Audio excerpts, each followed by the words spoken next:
All right, thank you for staying with us. This is Daybreak on Trust Television, reaching you from Abuja, Nigeria's capital. Now, the next discussion on the program, a new report from the Tony Blair Institute has called on Nigeria's authorities and their international partners to take urgent action to ensure that next February's election to choose the next president and vice president, plus those for the Senate and House of Representatives and for regional governorships and assemblies in early March are secure and credible. The report, Democracy Under Threat, Why the Security Risk to Nigeria's 2023 Elections Must Not Be Overlooked, warns that the elections are under threat of serious disruption from violence caused by Boko Haram, the indigenous people of Biafra, secessionist group, and criminal gangs known as bandits, as well as from political thuggery and disinformation and fake news spread by social media platforms, which could fan the flames of insecurity while undermining the integrity of election campaigns. The author of that report, Bulama Bugatti, a senior fellow in Tony Blair Institute's Extremism Policy Unit, joins us via Skype from London to talk about this. Thank you so much for joining us on Daybreak, Bulama. Thank you very much for having me. All right. Okay. Now, you are raising this alarm now. I mean, we've had insurgency for a little over a decade now, and we've had two different elections while the insurgency was still raging. So, what's new about the new dimensions to these threats that we are talking about here?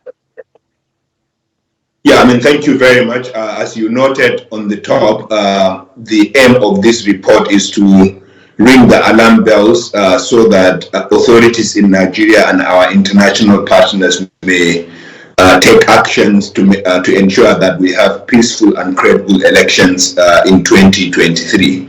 And you are right that we have had two elections or even three while the Boko Haram insurgency was raging. Of course, there were attempts by Boko Haram to disrupt those elections, and they succeeded in some cases. But what the report is saying is that this threat has diversified now. It is not just Boko Haram this time around, it is also IPOB, the indigenous people of Biafra and their Eastern Security Network, as well as bandits in northwestern Nigeria.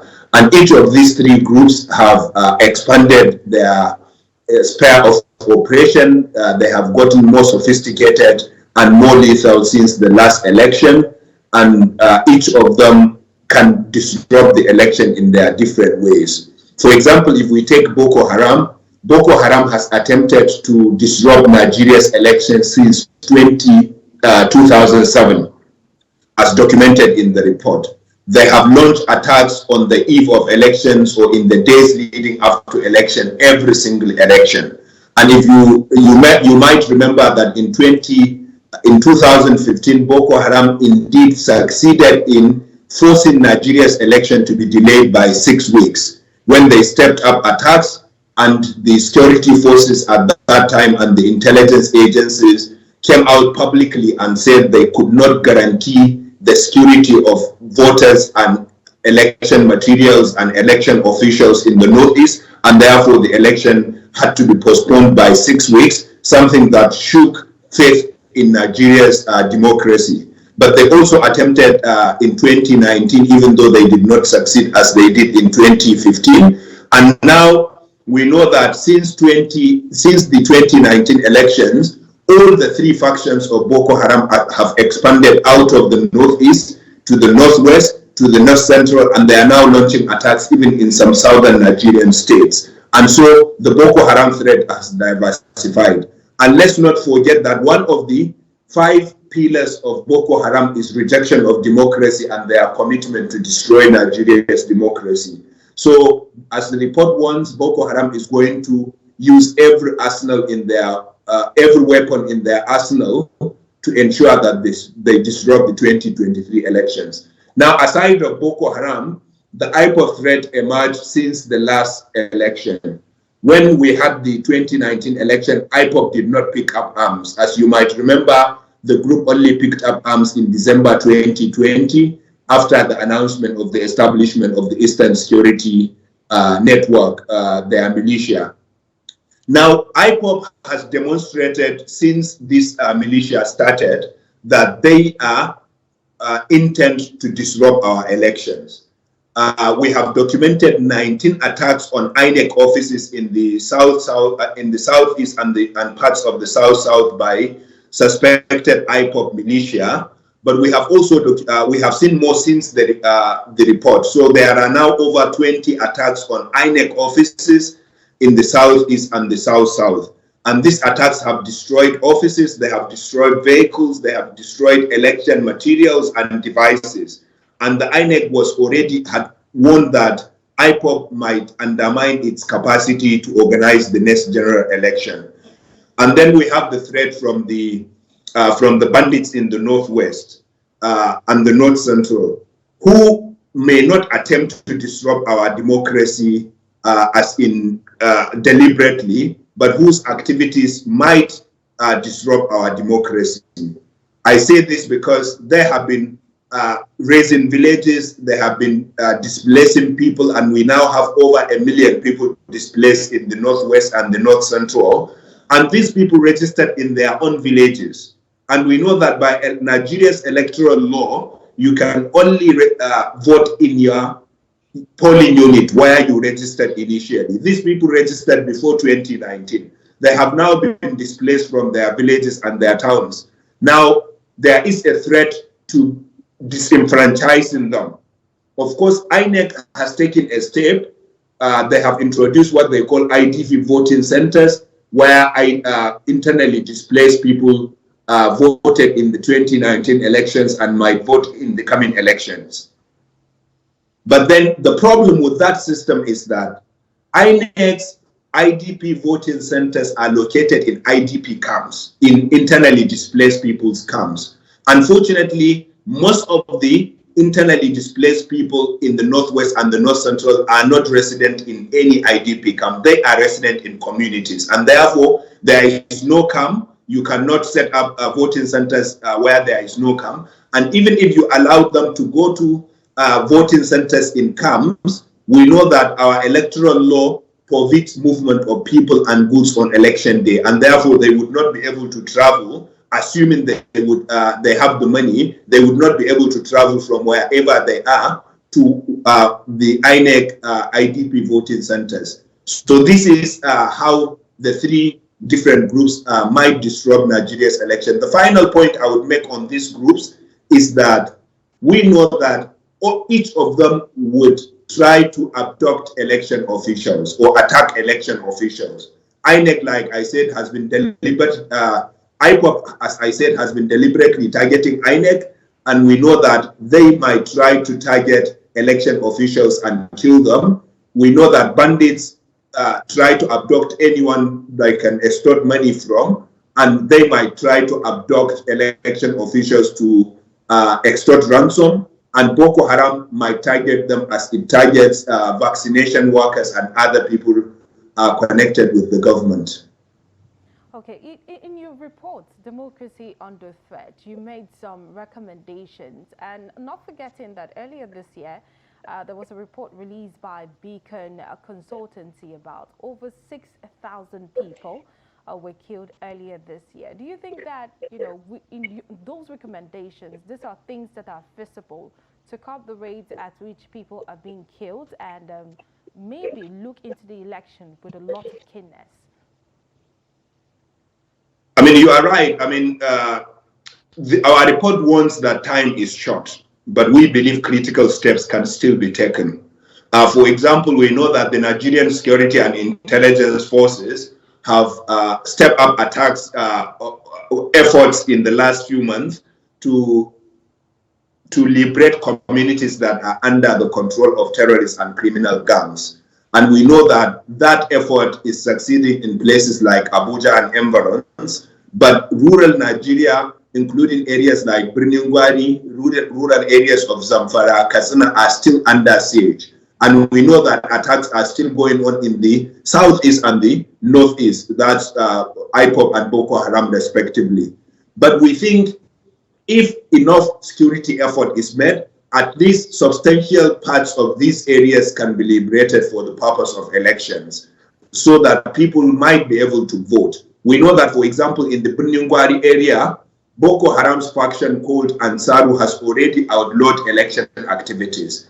IPOP has released a video saying they would not allow the elections to continue unless Nnamdi Kanu is, their leader Nnamdi Kanu is released. Now, in spite of all these challenges, we believe if the security forces step up their efforts, if intelligence agencies step up their efforts, if Nigeria's international partners recognize the threat this group can pose to our democracy and support Nigeria better, we will be able to liberate a lot of those areas before elections. But our report has 10 other recommendations because there are other threats. The second threat we discussed in the report is the threat of post-election violence. As Daily Trust reported, 1,125 people were killed in the last 25 years of our democracy. In each of our last five elections, at least 100 people were killed in election violence. And we remember that in 2011, 800 Nigerians were killed in post-election violence. And this is something every Nigerian must work to avoid. Whether our traditional leaders, our imams and pastors have a role to play, and every member of the society has a role to play to enlighten and conscientize Nigerians that post-election violence does not serve the interests of our country. It damages our democracy, and it is unacceptable for us to lose at least 100 Nigerians in every election. We have to stop that. Government has a step to take, but also all of us. Yes, so I would like to interject here. Now, talking about stakeholders' role, and you talk about religious leaders and the rest of them, aside from these groups that pose major threats, Boko Haram, IPOP, and the rest of them, we also have leaders, politicians, people, some of them who are in government, now blamed for some of the violence that we see in election. A few weeks ago, we had the Inspector General of Police blame governors for the pre-election attacks or violence that we have seen. And we also understand that at least so far, more than 20 people have been killed in this campaign season that we are having at the moment. Just 2 days ago or so, the women leader of the Labour Party was killed in Kaduna State. So if you put this all together, would you say that politicians are playing their role as it should, and whether or not they will actually make sure that we have a free, fair, and credible election? I mean, there are peace pacts that have been signed. No, to be honest, politicians do play a role in election violence, unfortunately, and that's why one of the issues we discuss in the report is political thuggery. And as you rightly mentioned, part of what we see in election-related violence is the deliberate acts of unscrupulous politicians. We have to be clear that most politicians are decent. Many of them are playing by the rules, but there are some that are not playing by the rules. And that then is leading to loss of life, loss of property, but also loss of faith in our democracy because of the efforts of some desperate politicians. And you are right that we have already seen some attacks and killings in this election season that is underway. And we noted in the report that there are states where we have seen violent rhetorical statements that might lead to violence in the next general election. For example, in Kano, we know that senior leaders of the ruling party, APC, have been making threats of using political violence in the elections.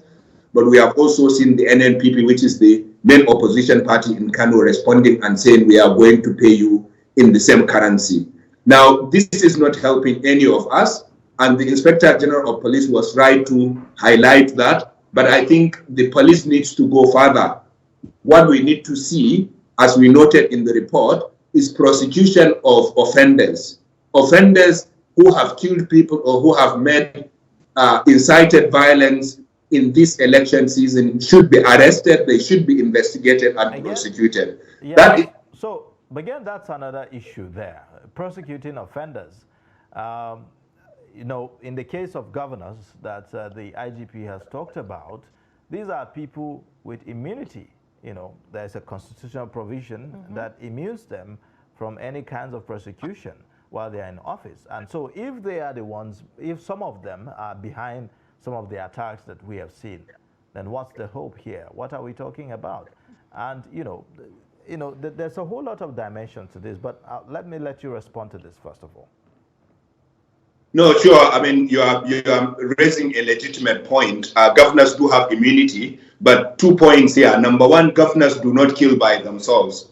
If they are involved in the violence, as the Inspector General of Police alleged, then they are sending others to do the dirty job for them. And we can arrest and prosecute those people because those who are used to do the killings, to perpetrate the crimes, do not have immunity. But even for governors who have immunity, we can do two things. Number one, we can name and shame them now. The Inspector General of Police can name and shame them now. Civil society organizations and pro-democracy groups and media organizations like yours can name and shame governors that are inciting violence. But we can also investigate them now and prosecute them after they have left office. Our constitution does not forbid investigating governors. What it forbids is arraigning them in a court of law so they can be investigated, and we can investigate them now, and the police can make the investigation public so that governors who are involved in what the Inspector General of Police is alleging may be deterred. All right, the president has committed to a peaceful and credible election as one of the legacies he would like to leave behind.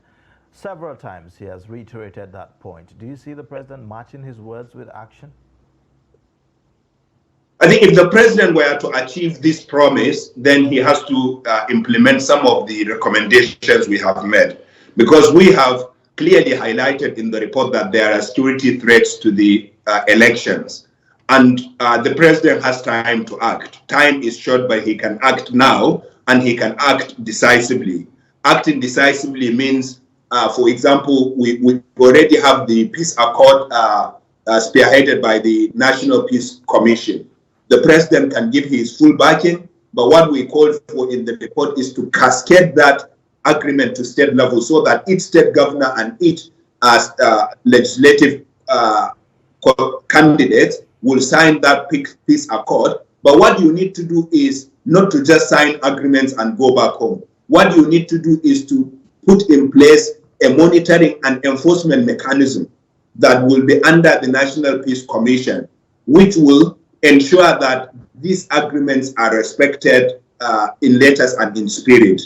And then the National Peace Commission can name and shame those who are violating the agreement. For example, we know that the presidential candidate of the PDP was reportedly attacked in Maiduguri a few weeks ago. And he has already started complaining that this is a violation of the peace agreement. And if it is true that he has been attacked, and if it is true that he was attacked by political opponents, he is right that it is a breach of the peace accord. And you can't afford to start violating the accord 3 months before the election. And therefore, there should be an enforcement mechanism to ensure that these agreements are respected. All right. Thank you very much, Bukati, for being on the show.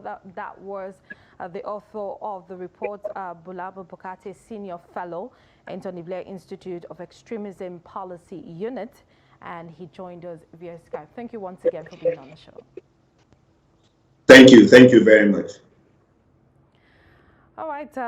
We've had a very, very, very interesting discussion on the program today, ranging from, the report from different parts of the country, and then to the World AIDS Day, which has been marked today, December 1.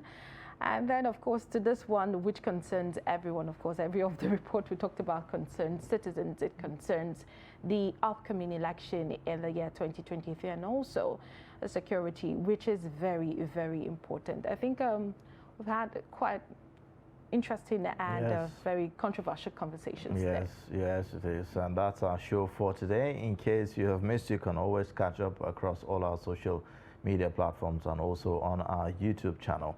My name is Ayuba Ilham. And I am Martia Umar. We'll see you again another time.